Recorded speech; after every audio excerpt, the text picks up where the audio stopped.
है आपके साथ। जय श्री कृष्ण बोल रही इसमें बोलूंगा।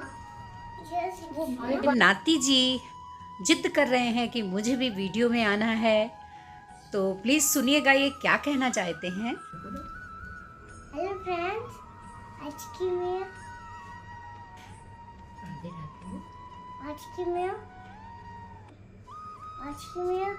लाइव चैनल सब्सक्राइब कर दो, नानी की चैनल को और शेयर कर दो और प्यारे प्यारे कमेंट्स कर दो। प्यारे कमेंट्स कर दो। जय श्री कृष्णा। जय श्री कृष्णा। राधे राधे। राधे राधे। कार्तिक शुक्ल एकादशी को तुलसी शालिग्राम का प्रादुर्भाव हुआ। देवठानी से 6 महीने तक देवताओं का दिन प्रारंभ हो जाता है। अतः तुलसी का भगवान श्री हरि विष्णु शालिग्राम स्वरूप के साथ प्रतीकात्मक विवाह कर श्रद्धालु उन्हें वैकुंठ को विदा कर देते हैं। बोलिए तुलसा मैया की जय, बोलिए श्री विष्णु भगवान की जय। जानते हैं शालिग्राम और तुलसी विवाह की कथा क्या है। हिंदू कैलेंडर के अनुसार कार्तिक मास के शुक्ल पक्ष की एकादशी तिथि को तुलसी विवाह होता है। इस दिन शालिग्राम और तुलसी का विवाह होता है। शालिग्राम भगवान के ही प्रतिरूप हैं। हर वर्ष कार्तिक शुक्ल एकादशी या देवठान एकादशी को तुलसी विवाह क्यों होता है, इसके बारे में जानने के लिए आपको इससे जुड़ी पौराणिक कहानी सुननी चाहिए। सीता का पतिव्रता दम तोड़ने से भगवान विष्णु को बहुत ग्लानि हुई। तब उन्होंने वृंदा को आशीष दिया कि वह तुलसी स्वरूप में सदैव उनके साथ रहेंगी। उन्होंने कहा कि कार्तिक शुक्ल एकादशी को जो शालिग्राम स्वरूप में उनका विवाह तुलसी के साथ कराएगा, उसकी मनोकामना अवश्य पूरी होगी। तब से तुलसी विवाह होने लगा। तुलसी जी से वृंदा तक की कथा मैं कल की वीडियो में बताऊंगी, वीडियो लंबी हो जाएगी। देवठान एकादशी की कथा। एक राजा के राज्य में सभी लोग एकादशी का व्रत रखते थे। प्रजा तथा नौकर चाकरों से लेकर पशुओं तक को एकादशी के दिन अन्न नहीं दिया जाता था। एक दिन किसी दूसरे राज्य का एक व्यक्ति राजा के पास आकर बोला, महाराज कृपा करके मुझे नौकरी पर रख लें। तब राजा ने उसके सामने एक शर्त रखी कि ठीक है रख लेते हैं, किंतु रोज तो तुम्हें खाने को सब कुछ मिलेगा, लेकिन एकादशी को आपको व्रत करना ही पड़ेगा।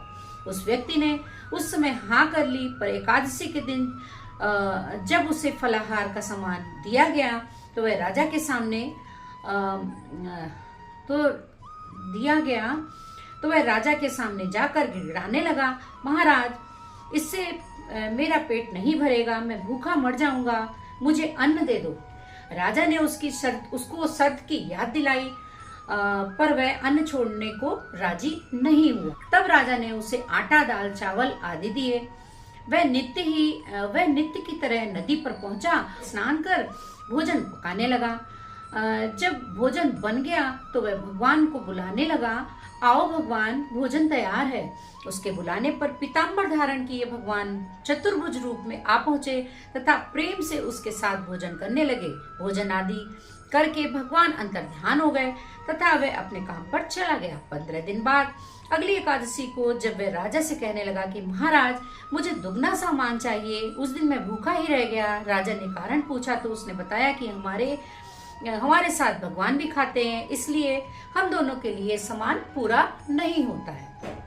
यह सुनकर राजा को बड़ा आश्चर्य हुआ। वह बोला, मैं नहीं मान सकता कि भगवान तुम्हारे साथ खाते हैं। मैं तो इतना व्रत रखता हूँ, पूजा करता हूँ, पर भगवान ने मुझे कभी दर्शन नहीं दिए। राजा की बात सुनकर वे बोला, महाराज यदि विश्वास न हो तो हमारे साथ चलकर देख लें। राजा एक पेड़ के पीछे छिपकर बैठ गया। उस व्यक्ति ने भोजन बनाया, राजा पेड़ के पीछे छिपकर बैठ गया। भगवान को शाम तक पुकारता रहा, परंतु भगवान ना आए। अंत में उसने कहा, हे भगवान यदि आप नहीं आए तो मैं नदी में कूदकर अपने प्राण दे दूंगा। लेकिन भगवान नहीं आए। तब वह प्राण त्यागने के उद्देश्य से नदी की तरफ बढ़ा। प्राण त्यागने का उसका दृढ़ इरादा जान शीघ्र ही भगवान ने प्रकट होकर उसे रोक लिया और साथ बैठकर भोजन करने लगे। खा पी कर वे उसे अपने विमान में बिठाकर अपने धाम ले गए। यह देख राजा ने सोचा कि व्रत उपवास से तो तब तक कोई फायदा नहीं होता जब तक मन शुद्ध ना हो। इससे राजा को ज्ञान मिला। वह भी मन से व्रत उपवास करने लगा और अंत में स्वर्ग को प्राप्त हुआ। बोलिए विष्णु भगवान की जय। अब मैं देवठान की एक दूसरी कथा सुनाती हूँ। एक राजा था, उसके राज्य में प्रजा बहुत सुखी थी। एकादशी को कोई भी अन्न नहीं करता था, सभी फलाहार करते थे। एक बार भगवान ने राजा की परीक्षा लेनी चाहिए। भगवान ने एक सुंदरी का रूप धारण किया तथा सड़क पर बैठ गए। तभी राजा उधर से निकला और सुंदरी को देख चकित रह गया। उसने पूछा, हे सुंदरी, तुम कौन हो और इस तरह यहाँ क्यों बैठी हो? तब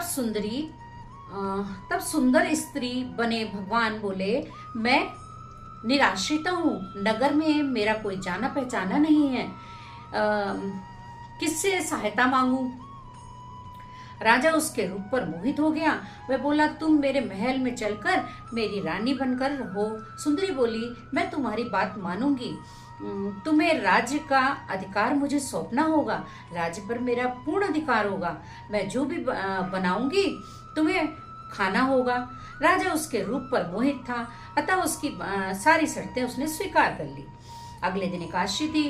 रानी ने हुक्म दिया कि बाजारों में अन्य दिनों की तरह अन्न बेचा जाए। उसने घर में मांस मछली आदि पकवाए तथा परोसकर राजा से खाने के लिए कहा। यह देखकर राजा बोला, रानी आज एकादशी है, मैं तो केवल फलाहार ही करूंगा। तब रानी ने शर्त किया दिलाई कि आपने तो ये बोला था कि जो भी मैं पकाऊंगी वो तुमको खाना ही पड़ेगा, अब तुम्हें ये खाना होगा, नहीं तो बड़े राजकुमार का मैं सिर काट दूंगी। राजा ने अपनी स्थिति बड़ी रानी से कही तो बड़ी रानी ने बोला, महाराज धर्म ना छोड़ें, बड़े राजकुमार का सिर दे दे। पुत्र तो फिर मिल जाएगा, पर धर्म अगर नष्ट होगा तो वह दोबारा हाथ नहीं आएगा। इसी दौरान बड़ा राजकुमार खेलकर आ गया। माँ की आंखों में आंसू देखकर वह रोने का कारण पूछने लगा तो माँ ने उसे सारी वस्तु स्थिति बता दी। तब वह बोला, मैं सिर देने के लिए तैयार हूँ, पिताजी के धर्म की रक्षा होगी, जरूर होगी। राजा दुखी मन से राजकुमार का सिर देने को तैयार हो गया। तो रानी के रूप से भगवान विष्णु ने प्रकट होकर असली बात बताई। राजन, तुम इस कठिन परीक्षा में पास हुए। भगवान ने प्रसन्न मन से राजा को वर मांगने को कहा तो राजा बोला, आपका दिया सब कुछ है मेरे पास, बस हे प्रभु हमारा उद्धार करो।